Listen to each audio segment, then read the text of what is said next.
What's up, guys? Welcome into another episode of the Wolverine Live Recruiting Show. I am your host, EJ Holland, and we are here to answer all your questions when it comes to Michigan recruiting. But before we do have a special message from one of our great sponsors. It's My Perfect Franchise. Are you ready to leave the corporate rat race behind for the all-American dream? Looking for a side hustle while working for your current job, wanting to diversify, build wealth, or leave a legacy? Andy can help. Andy Luedecke is a franchise consultant as well as a franchise owner and helps people find franchises that fit their skill sets, financial requirements, time to commit, and more. His services are 100% free, and he's here to help you if you have any questions about business ownership. That's Andy Luedecke at www.myperfectfranchise.net. You can email him at andy@myperfectfranchise.net, or you can call him at 404-973-9901. Again, that's Andy Luedecke at 404-973-9901. He's also available to set up Zoom calls. So if you guys really want to know more about owning a franchise, Andy Luedecke is your guy. Franchises are exciting. I mean, imagine owning a Sheetz gas station. It would be Zach Libby's dream. Or imagine owning a Chick-fil-A or a Cane's or a Whataburger. Bringing Whataburger to new states. That could be you. Contact Andy Luedecke today. All right, guys, we already have a super chat here from Josh Jackson, and he says, EJ over Scum Webb. EJ and especially Libby are the most underrated in covering recruiting in the nation. Well, thank you, Josh Jackson. Our Zach Libby is extremely underrated and has been doing a great job over at the Wolverine. And speaking of the Wolverine, you can actually sign up today for just $1 for 1 year, or get $1 for 1 month. Just want to correct that. Not $1 for 1 year, $1 for 1 month, or get 50% off if you sign up for a full year over at thewolverine.com. So if you want to get the best Michigan recruiting coverage, period, with an exclamation mark, go over to thewolverine.com and sign up today. But we also provide free coverage here on our YouTube channel. So make sure to like this video and subscribe to our YouTube channel for free. We are on the road to 27,000 subscribers. So the more you guys like and subscribe, the more questions we get, the more discussion we have. So let's get right into it. And I want to start off with Jim Printable. He was here early and he's asking a transfer portal question. Guys, just to clarify, I have nothing to do with the transfer portal. Our team guys handle the transfer portal. So I'll be skipping the transfer portal questions unless they pertain to recruiting. So sorry to Jim. Chris Ballas, Anthony Broom, and Clayton Safey are your go-to guys for transfer portal. And that's largely because, and I know a lot of people have asked why I don't do transfer portal. That's largely because I don't watch college football. And I don't watch college football not because I don't want to watch college football necessarily, but I'm at high school games every Saturday. So that means I don't know how these guys are performing. I don't really know what these guys bring to the table. I don't really know what Michigan really needs. I only had a chance to watch 2 Michigan games this year. So yeah, I mean, when it comes to transfer portal, I view it more as roster management. So I'm the type of guy that if I'm covering something, I need to be 100% all in. I can't just cover transfer portal on the side or basketball on the side or something like that. So that's why I'm all in on recruiting. So for transfer portal questions, make sure to hit up Chris Ballas, Anthony Broom, and Clayton Safey here on our YouTube channel. They host a lot of great shows as well. Let's go down to Go Blue 81 for some real recruiting. And he says, do we have any news on how the house visit went with Gatlin Bear? So looked like Jim Harbaugh was having a lot of fun. He was exchanging hats out there in potato land. So it looked like he was having a good time. I mean, we're continuing to hear positive things with Gatlin Bear, including how this in-home visit went. I had a great story up with his head coach, Cameron Anderson, who's been heavily involved in his recruitment and has been serving as a bit of a guide for the family since he went through it with Colston Loveland, who obviously is now at Michigan. Oregon had its in-home as well. I think both in-home visits went well. I do think Michigan and Oregon are still the clear schools at the top. If Gatlin Bear had to make a decision today, I would definitely say it would be Michigan. You see, Michigan has the heavy lead on the On3 recruiting prediction machine. But I think the biggest thing we have to see here is when Gatlin decides. I know he still has a little bit of worry in regard to the situation at Michigan right now, what'll really, come from the sign stealing scandal situation. Is Jim Harbaugh going to express interest in the NFL again this offseason? I think that's something that's really important to Bear, obviously, as he gets ready to head on a 2-year mission. And we mentioned it on yesterday's show with Zach. When you go on those 2-year missions, I mean, you are basically disconnected from society. You can really, only use email and Facebook to communicate with your family, but it's limited to, I believe, like 1 day a week or something like that. The internet is unavailable for the most part, aside from like the Facebook and email. The phone that you have is provided by the Mormon church. So you're just kind of just completely disconnected for 2 years. So Gatlin wants to make sure he's finding a place that, he knows he's going to it where there's stability and he doesn't have to worry about anything and he's fully focused on his mission. Now, a lot can change in 2 years, right? It's, even if he were to pick Oregon and it seems like Dan Lanning is, fully locked in, you don't know what'll happen at Oregon either, right? When Andrew Gentry made his decision to pick Virginia, he thought that everything was stable with Bronco Mendenhall. And fast forward 2 years and it obviously wasn't. And he ended up switching to Michigan. So, that is important to Bear, but also at the same time, I think that it's tough to really look that far ahead. I don't think anything really matters with Bear until he actually gets on campus, 2 years from now. Would it be great for Michigan to land him? Of course, because it's more probable that he'll stay with Michigan even if Harbaugh leaves or something happens 2 years from now. But he really, we won't really know for sure until 2026. And, I've seen some questions about Bear's scholarship, and his scholarship wouldn't count towards this class. It would count towards the 2026 class. He wouldn't enroll until that year. He has that 2-year mission in Dallas. But overall, to answer the question, I think things went well. I think, Michigan is in the lead right now. I think that, the longer it goes, probably the better for Oregon. But even then, I don't think anything will be really decided at Michigan for a while. So, I like Michigan's chances here. And I say when he'll decide because it's looking unlikely that he'll decide during the early period.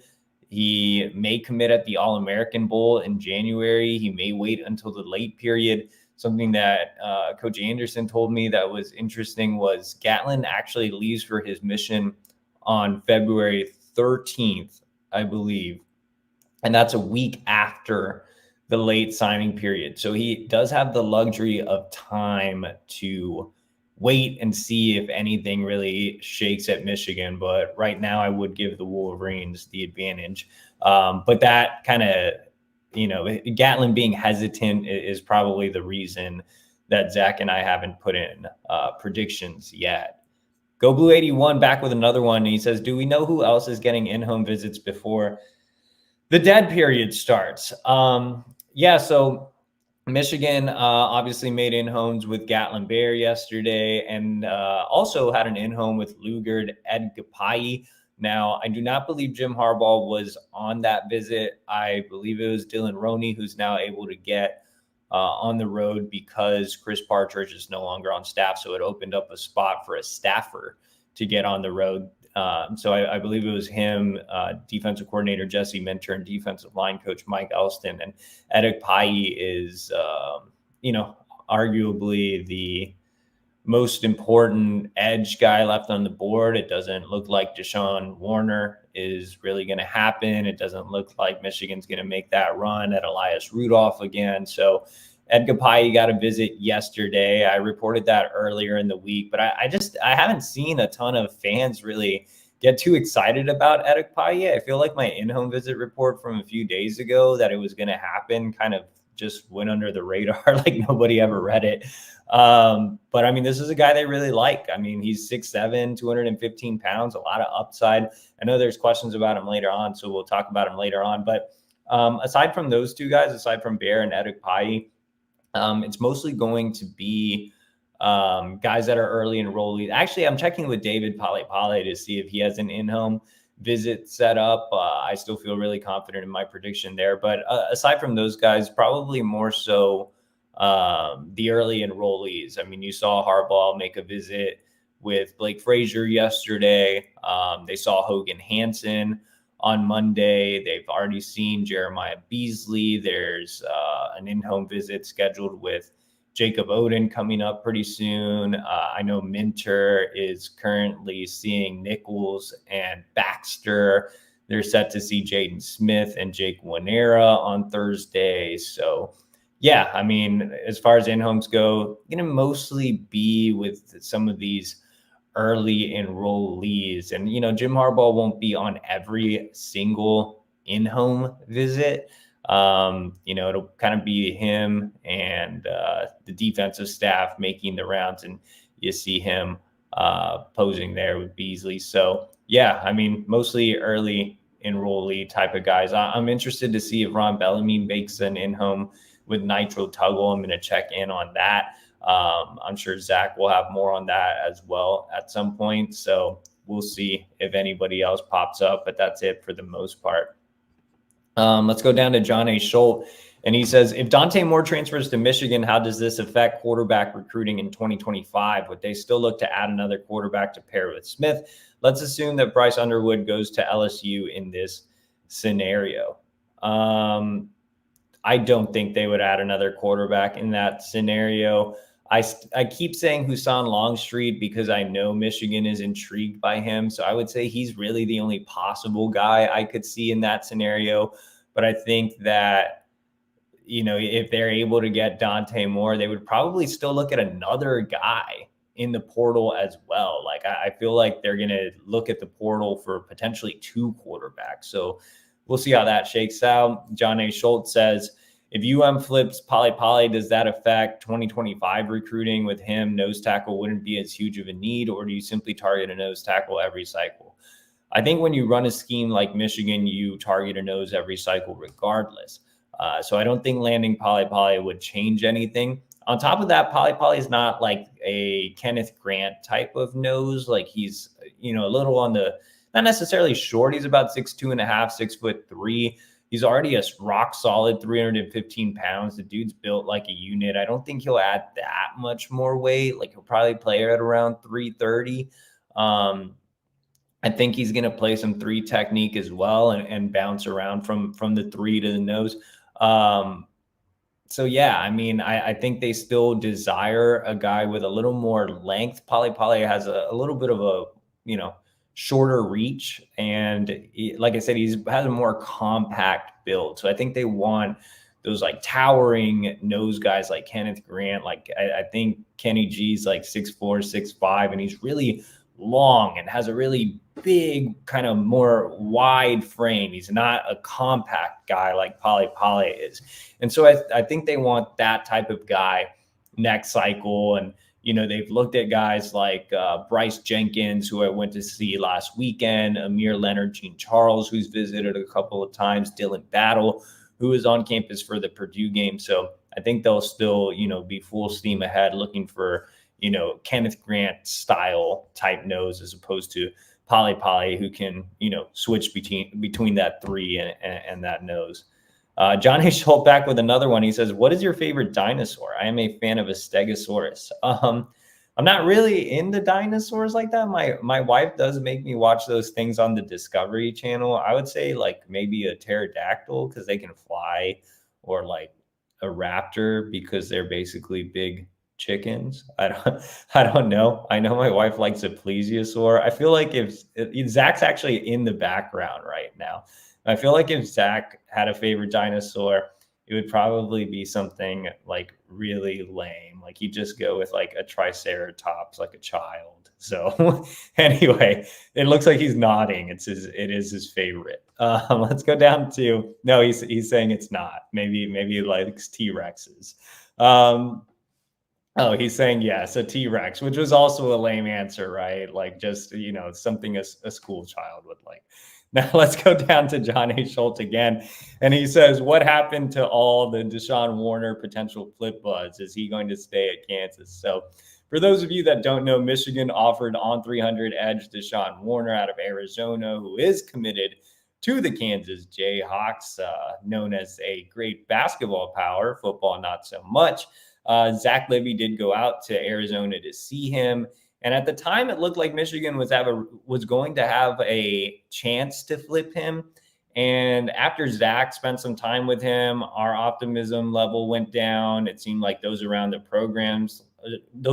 the Michigan program lost optimism as well. Warner's been pretty solid with Kansas, man. I mean, Michigan wasn't the only school that offered. Ohio State also came in with an offer of its own, but he hasn't visited any schools. As of today, we're not expecting Michigan to host Warner for an OV. So he's kind of just completely fallen off. And that makes Luger Edepayi a really important target, right? Like there's no other real edge possibility right now.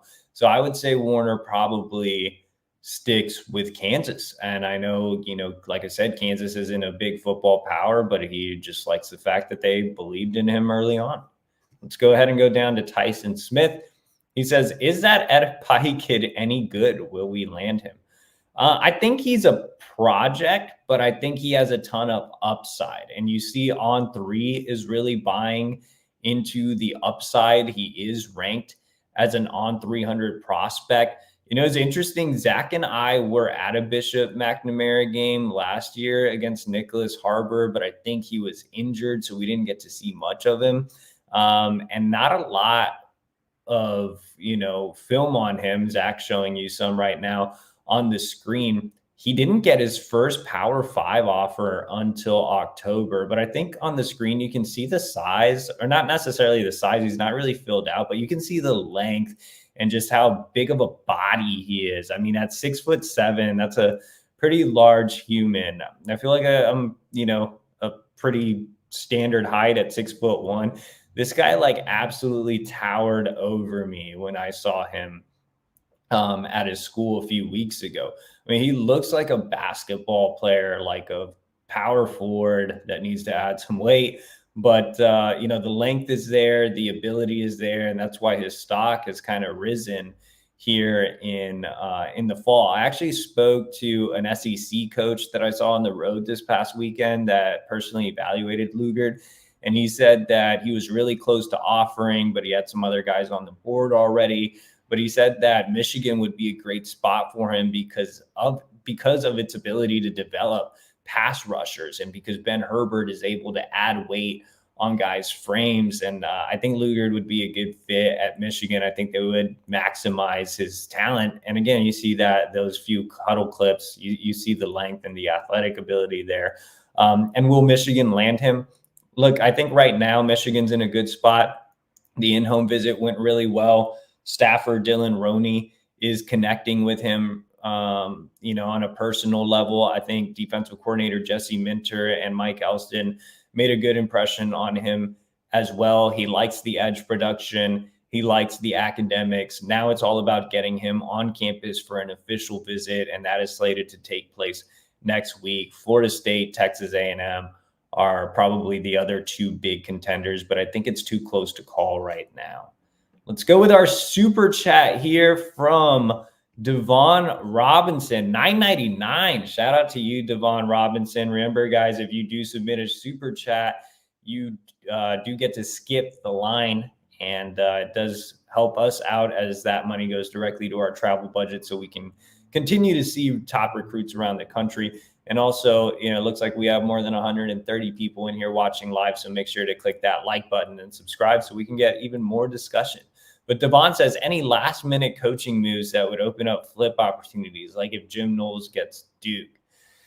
Yeah, it's tough, man, because we're 2 weeks out, right? So, and most of these kids are going to sign during the early period and already have plans, and especially the early enrollees already have plans to get on campus and who they're going to room with and things of that nature. So, I'm not sure. I mean, when you look at Ohio State specifically with Jim Knowles, I think the two guys that obviously come to mind are Bryce West and Aaron Scott, but those guys seem pretty locked in. It looks like they want to be at Ohio State no matter what.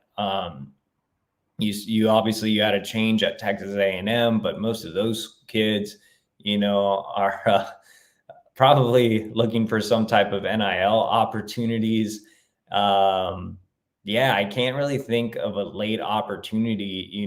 The only thing that I can really say that's kind of come around here is USC firing Alex Grinch. That's opened up the opportunity to flip David Poly away from the Trojans. And I really like where Michigan is trending in that recruitment. But right now we haven't heard any other buzz of, coaching changes or assistants leaving, opening up opportunities for Michigan to make some late runs.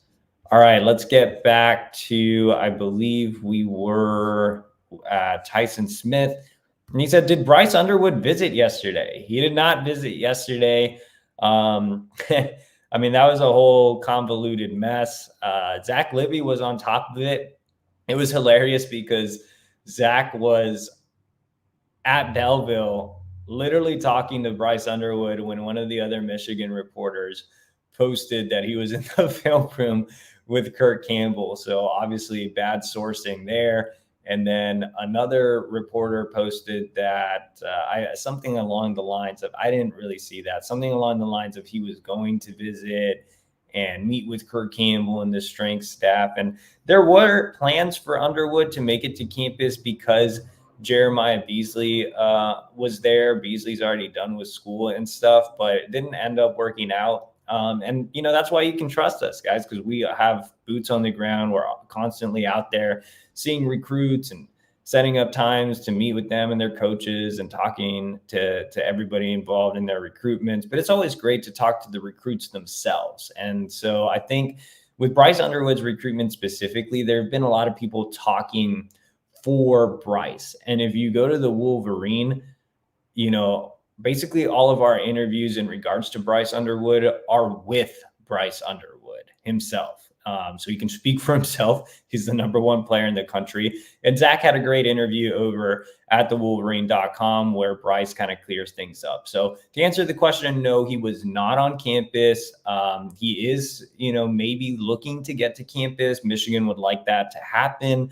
I think it's imperative for him to have a one-on-one meeting with Jim Harbaugh before the dead period, which takes place December 18th. So they have a little less than 2 weeks to get him back on campus to meet with him. So yeah, we'll see how it shakes out, but he did not make it to Ann Arbor yesterday.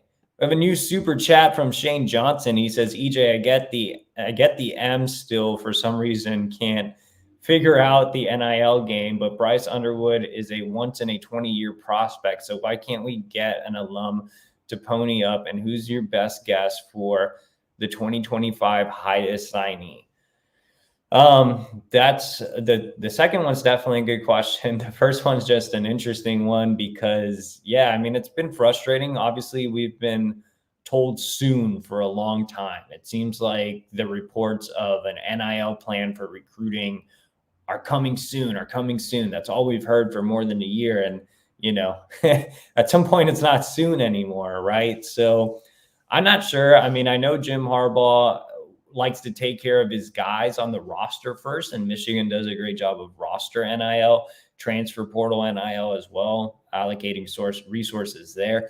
But I think at some point you have to, at least figure out a way to have enticing NIL for your top of the board recruits, right? It doesn't necessarily have to be everybody in the class, right? You're Michigan, you're going to get top guys regardless. But I think if you can identify about 3 guys, so like this year, I would go with like Underwood, DJ Pickett, and, Andrew Marsh or Talon Taylor, or some, game changer type of receiver. I would maybe figure out an NIL plan for them. Now, you did have the booster that was found out, Uncle T, and I know he was trying to figure out something with Underwood. I'm assuming Michigan is still trying to figure out something with Underwood, but look, the Wolverines know what's on the table with LSU, and I think it's going to be really tough to beat that. As far as who's my best guess for a 2025 highest rated signee, it would be DJ Pickett, because I had a great interview with his mom. She went to Michigan. She has an NIL plan ready. She, isn't going to let DJ touch his money until after he graduates from college. So I think DJ Pickett is a unique situation in that he is a 5-star number 1 safety prospect in the country, but he has a really good, foundation with his parents. They already have a really great plan, and they see the value of things like Empower and the way Michigan is approaching NIL. So I could really see Pickett being that, anomaly 5-star that picks Michigan in 2025. So appreciate Shane for the super chat. Remember, that money goes directly to our travel budget, and you get to skip the line, and we get to go out and see recruits on the road, so we don't have a web of lies coming from other people, and we actually are out there getting information directly from recruits. And yes, we did answer your question. Tile Fires 1580. Bryce Underwood again was not in Ann Arbor yesterday. Let's go back to the questions, and we are running low on time, guys. I see 170 people in, so make sure to get your questions in if you have them, and also like this video and subscribe to our YouTube channel for free. Ben Rickett says, how many commits do you think Michigan will receive this month in 24 and 25? I could see them finishing with 3 more guys. I could see them flipping David Poly from USC. I could see them closing with Gatlin Bear. I could see them closing with Luger to Edekpaye. Like I said, that race is too close to call right now, but I think we'll know more after his OV.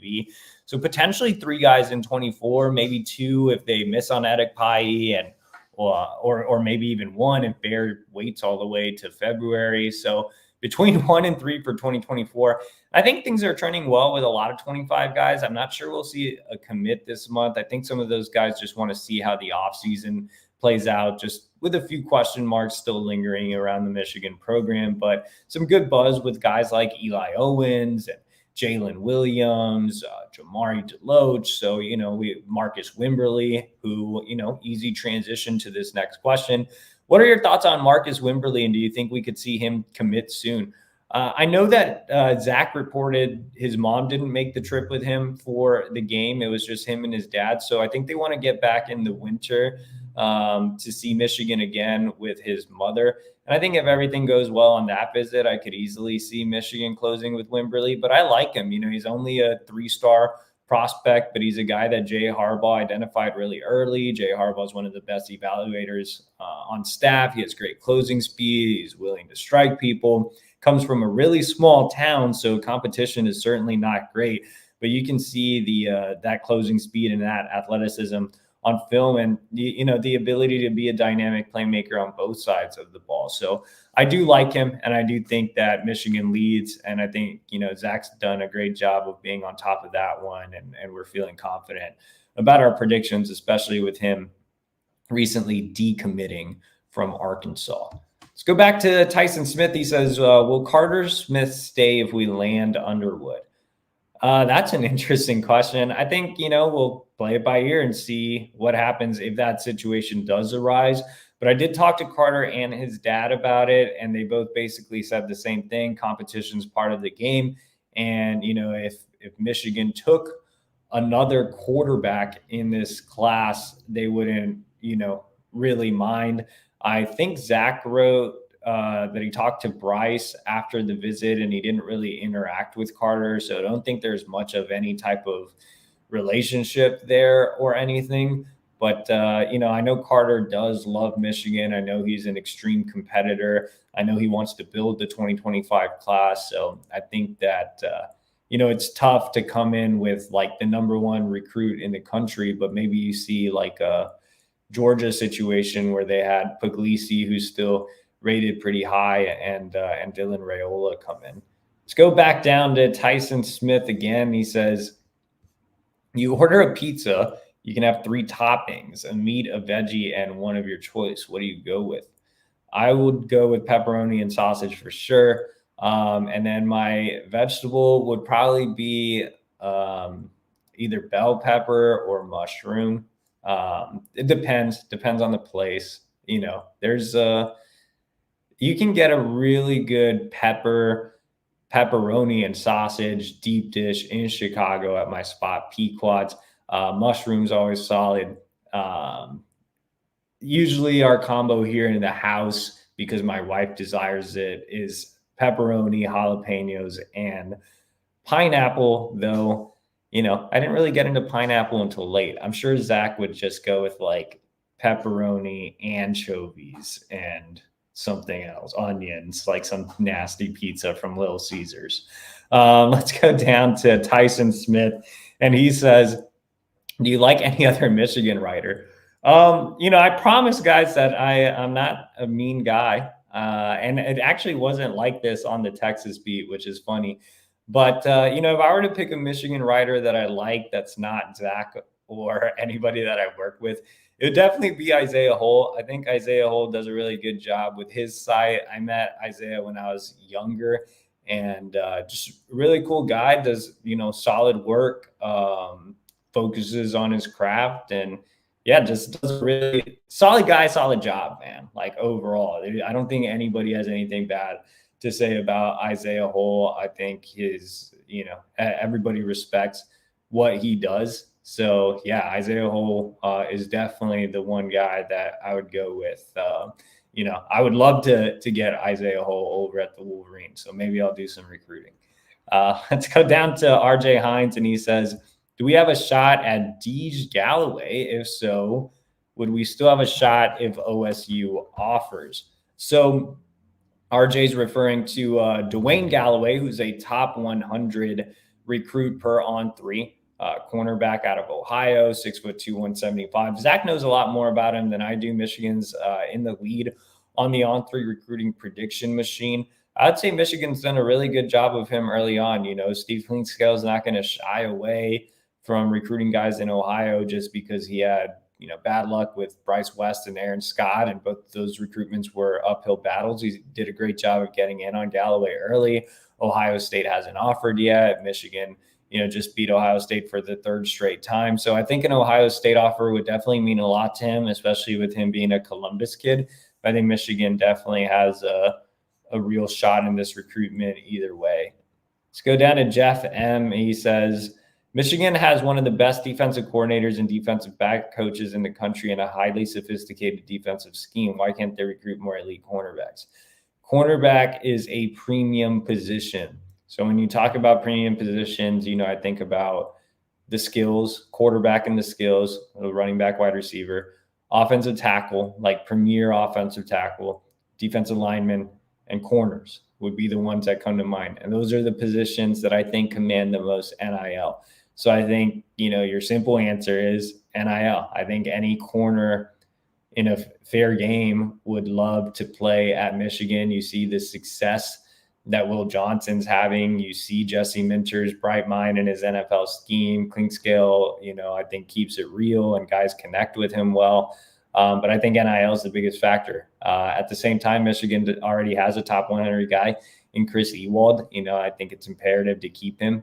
Now, secondary as a whole is extremely strong in the 2025 recruiting class. So Minter and Clinkscale need to find a way to get around the NIL stuff and close with some top targets. Like I said, a lot of talent in 2025.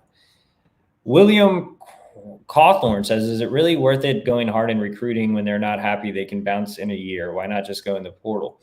because you're already recruiting kids that aren't happy. I mean, you're recruiting kids that aren't happy and might not be culture fits. And when you're a school like Michigan, you need to find specific kids that fit the culture that you've built. You don't want to turn into a school that solely relies on transfer portal. You need a foundation for the future of your program, and that's still with recruiting.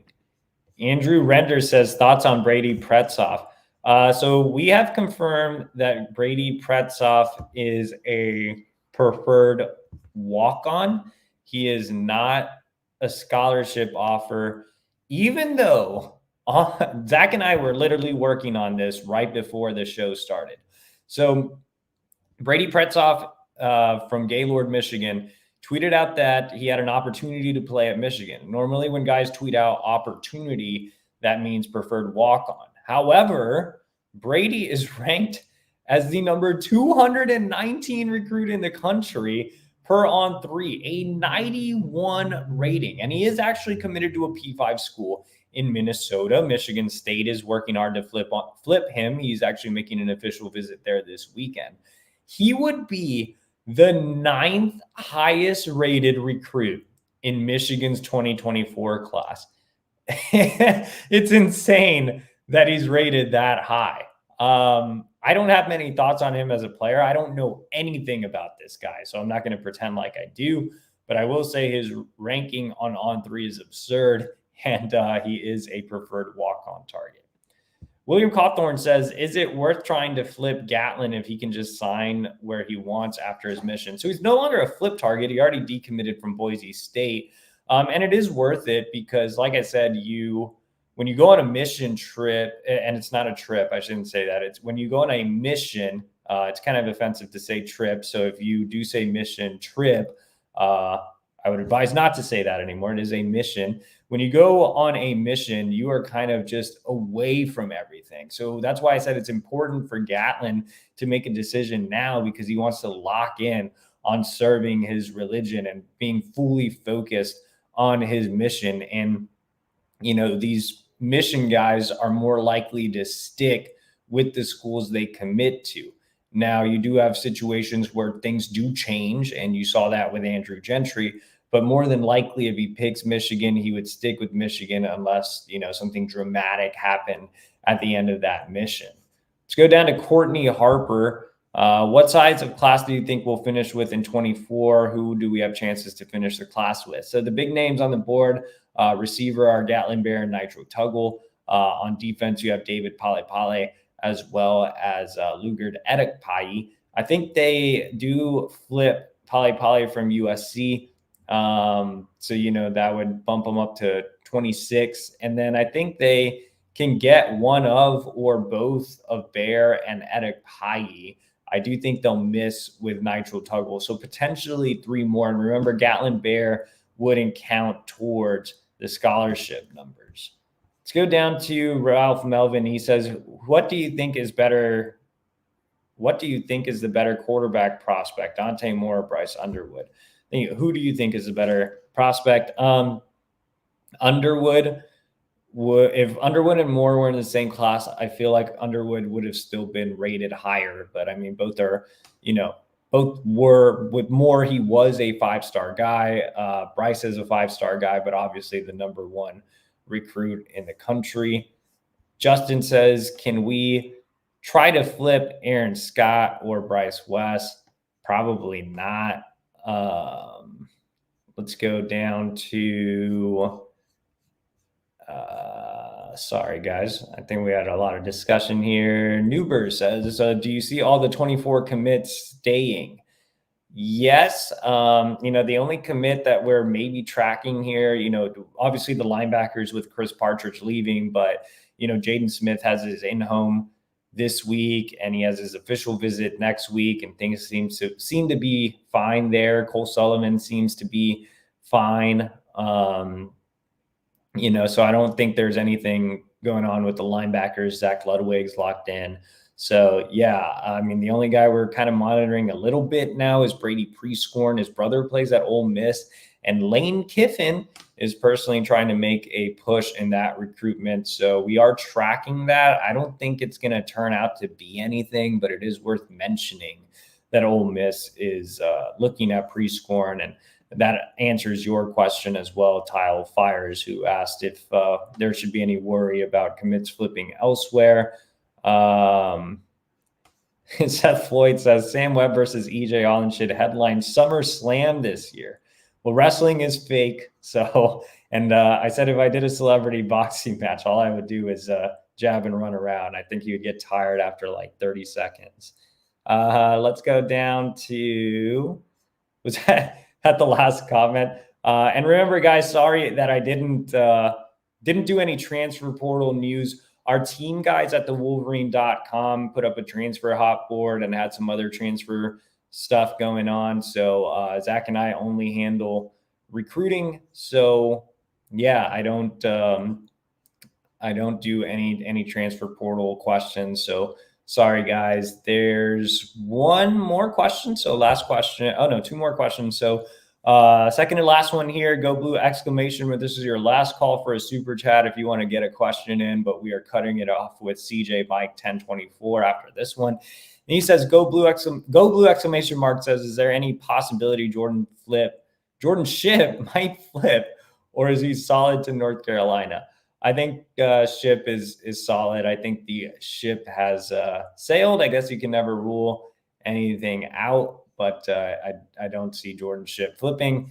And last question of the night comes from CJ Mike 1024, and he says, can we get Riley Pettijohn and Nathaniel Owusu-Boateng at the linebacker spots? Well, that's asking a lot. That's two of the best linebackers in the country. I do think Michigan has a shot with both of them. You know, Pettijohn, top 100 kid out of Texas, visited for the spring game.